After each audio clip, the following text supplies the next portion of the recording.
such a cute little spot. We decided to come back, take a quick soak before we gotta check out of our hostel.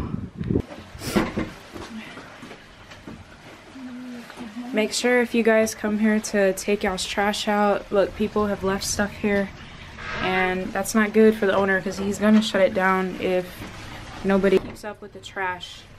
He's already threatened to shut it down, and of course we don't want this to happen. It's this beautiful little place. So make sure you take your trash whenever you come.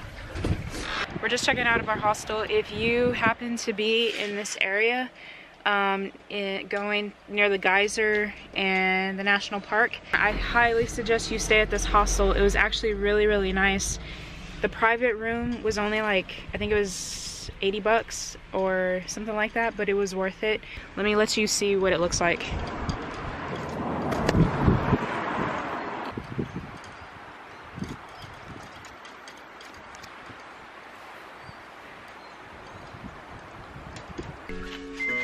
Now we're heading towards the Thingvellir National Park, and then later on today we're gonna go to the Blue Lagoon. And unfortunately today is our last full day here in Iceland, so we're gonna make the most of it. All right, so we made it here to one of the stops in the Thingvellir National Park. It's called Hrunalaug Waterfall.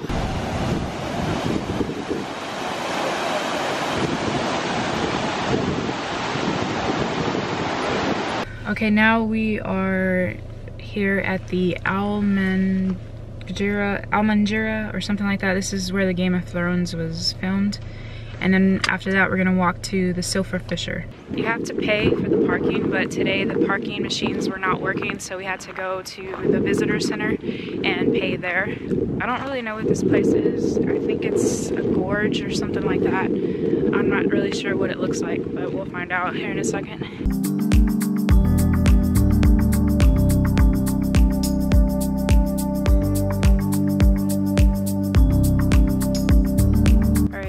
Silfra Fissure, where the two continents are separated.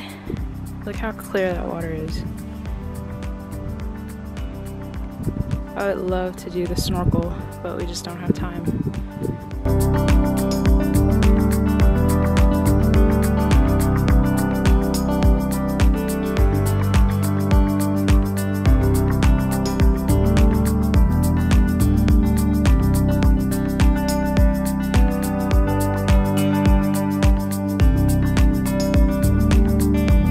So we were trying to find the Silfra Fissure where you can walk through. I know there's a path or an area that you can actually walk through, and it has both sides of the continental divide, or supposedly that's what it did have. North America on one side, Europe on the other.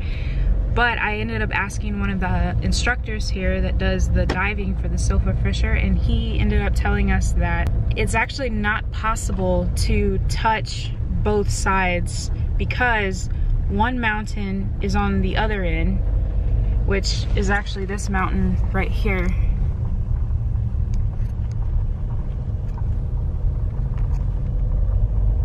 That mountain right there is one section of the plate, and then the other mountain is actually this one right here, where the other plate is. So according to him, it's kind of impossible to touch both sides because they're 7 kilometers, I think he said, apart, and it moves 2 centimeters every single year. So this is a misconception that people have, because he said that a writer or a travel blogger or something like that back in 1980 actually wrote a blog about the plates being able, that you can touch both sides, especially in the water. So this is a misconception because this blogger did this. So that's why everybody thinks that, especially when you're diving or snorkeling, that you can touch both sides, but really he said that you can't. So I thought that was really interesting and good to know. So as cheesy as it sounds, we're trying to find the Game of Thrones where they filmed it here in the gorge, but we're huge Game of Thrones fans, so of course we want to see where they were at. All right.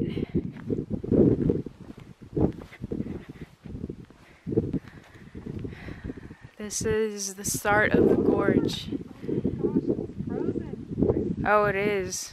Alright, so this is the gorge where they filmed, I think it was Arya Stark and what's that big guy's name?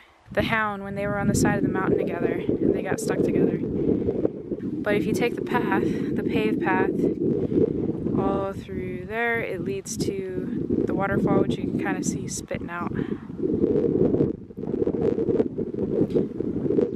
We're not gonna walk it, it's too icy right there. I think we're good. So here's a tip. What I would do is in the park, I would actually go find parking 3. It's called P3. And I would actually park there. If you want to see the waterfall and the gorge and kill 2 birds with 1 stone, I would park in P3. That way it leads down into the gorge for you to walk. And it leads straight to the waterfall, and then you can just walk back to your car from there. It's not really that far. It kind of saves you time from having to just see the gorge, go back in your car, drive to where the waterfall is, get out, walk that. That's kind of what we did. So don't do that if you want to see both of them at the same time. All right, we made it to Portfoss.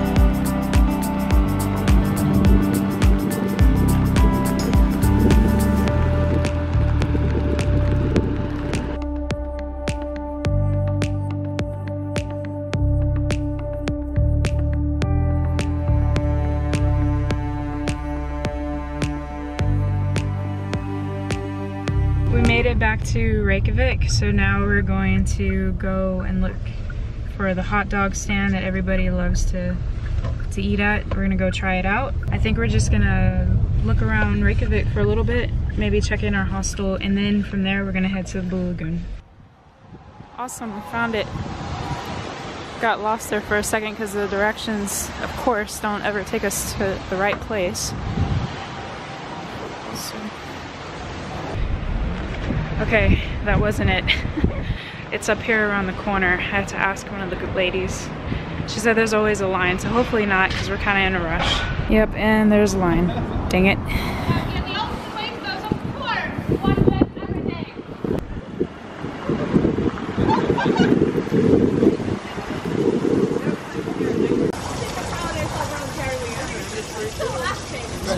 Thank you.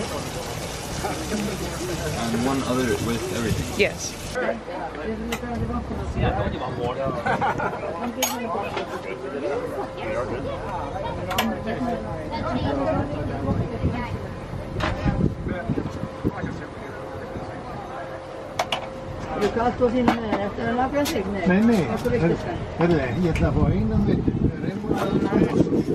So that was a really good hot dog. It's not as good as the one in Hoffen, but it was still okay. So now we're gonna head to the hostel because we gotta hurry up and get ready to go to the Blue Lagoon so we can make our appointment. Okay, we have made it to the Blue Lagoon. I'm so excited to be here. I wanna compare it to the Maviten nature baths to see which one I like better.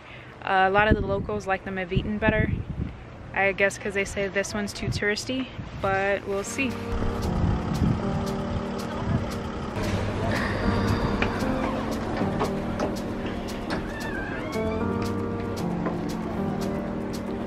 Oh my gosh, it's so cool.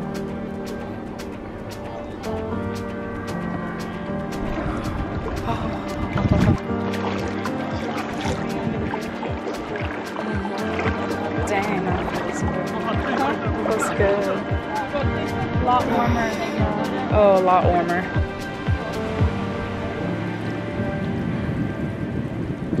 It's just like so silky and milky looking.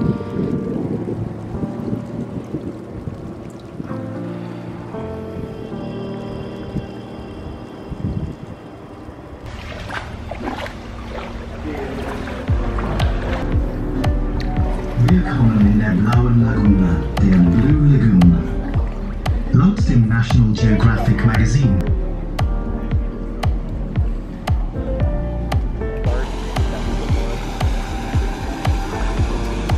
I'm gonna show you. This is like really long. Alright, so we have to leave this on for 10 minutes and then we will wash it off. I caked it on my face. Some people just barely put it on there, but This one is the thinner layer. Okay. And it's you can leave it for 5 to 10 minutes. Yeah, here we go. Thank you. This is the green algae mask. This one's really smooth. I like this one.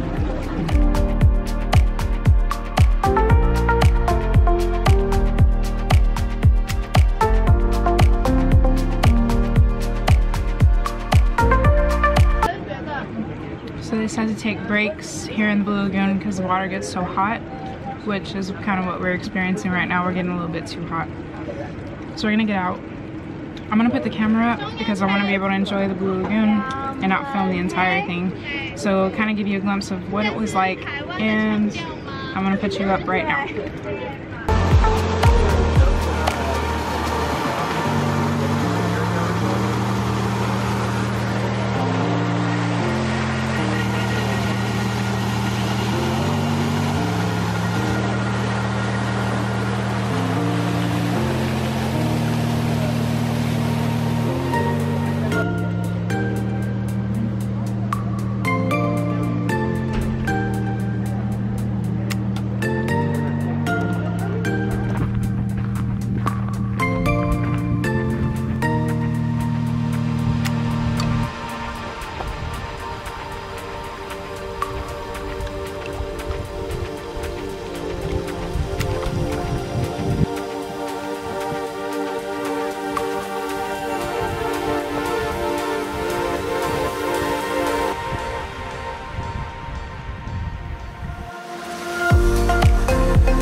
The Blue Lagoon was amazing. It felt so good. It was refreshing. My take on it, it's better than Maviaton nature baths. I like it better. I know it's more expensive, it's more touristy. I liked it better, and I don't know if it's because of the amenities, or I guess I just really liked the way the pool was. It was a lot warmer. I like how there was different sections of the lagoon that you can go to and chill. There was a steam room, there was a sauna. They had fresh water that was out there. I don't know, I guess I just like the whole feel of it better. But don't get me wrong, if you are in Maviaton and you just happen to go that way, I highly recommend you check out the nature baths while you're there. They were really cool. I enjoyed it as well.